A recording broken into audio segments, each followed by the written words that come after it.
Hello guys, আসসালামু আলাইকুম। কেমন আছেন আপনারা সবাই? আশা করি ভালো আছেন। আমি আলহামদুলিল্লাহ ভালো আছি। তো গাইস, এইখানে শাটারিং চলতেছে, শাটারিংয়ের কাজ করতেছে, মূলত সাইনি শেষ করছে। তো গাইস দেখেন তো সাইনিটা কেমন হলো। অবশ্যই আমার কাছে খুব সুন্দর হয়েছে সাইনিটা।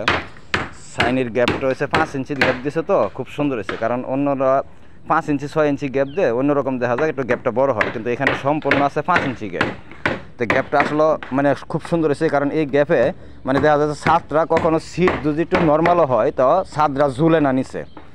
আর 6 ইঞ্চি গ্যাপ দিলে দেখা যাচ্ছে সিট যদি একটু নর্মাল হয় তাহলে নিচে ঝুলে, এটা আবার পরবর্তী প্লাস্টারের সময় ক্ষতি করে। কিন্তু এখানে যে সেন্টারিংটা তারা শাটারিংটা করছে, কাটটি খেলাইছে, আসলে খুব সুন্দর হয়েছে, কারণ 5 ইঞ্চি গ্যাপ তো খুবই সুন্দর হয়েছে। আর তো গাইস, এই শাটারিংটা কেমন হলো অবশ্যই কমেন্ট করে জানাবেন।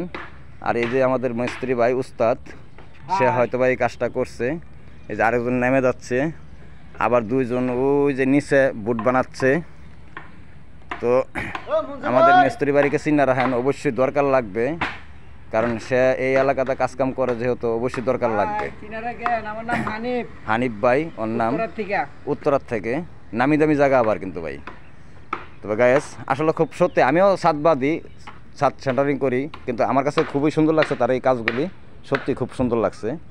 তো মূলত সবচেয়ে সুন্দর হলো এই জন্যই যে আমরা ছাদগুলি কিন্তু আসলে গ্যাপ দিই 6 ইঞ্চি বাই 5 ইঞ্চি, দুইটা মিলাই অ্যাভারেজ। এখানে কিন্তু কাঠটা সুন্দর হওয়াতে মানে দেখা যাচ্ছে কি কাঠটা এক সাইজে থাকাতে মানে সবটি 5 ইঞ্চি গ্যাপ পড়ছে।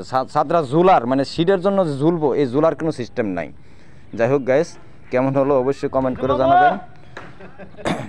ভালো থাকবেন, সুস্থ থাকবেন, আল্লাহ হাফেজ, আসসালামু আলাইকুম।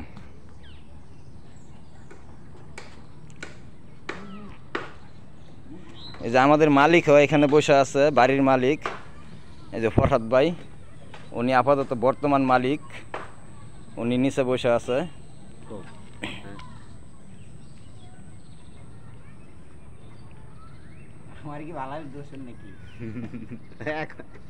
কি ফরহাদ ভাই ভালো আছেন নাকি ভাই? আমি হাসতেছেন কে ভাই? আপনার বাড়ি ঘর ভিডিও করতেছি, কেমন হলো না হলো দর্শক জানাইবো, দেখবো। এটা কি আপনি চান না? এটা কি আপনি চান নাকি সেটা কন? তাইলে জিনিসটা খারাপ হলো না ভালো হইলো, যদি খারাপ হয় এটা অবশ্যই আপনার নলেজ আসবে। যাই হোক, ভালো থাকবেন ভাই, আসসালামু আলাইকুম।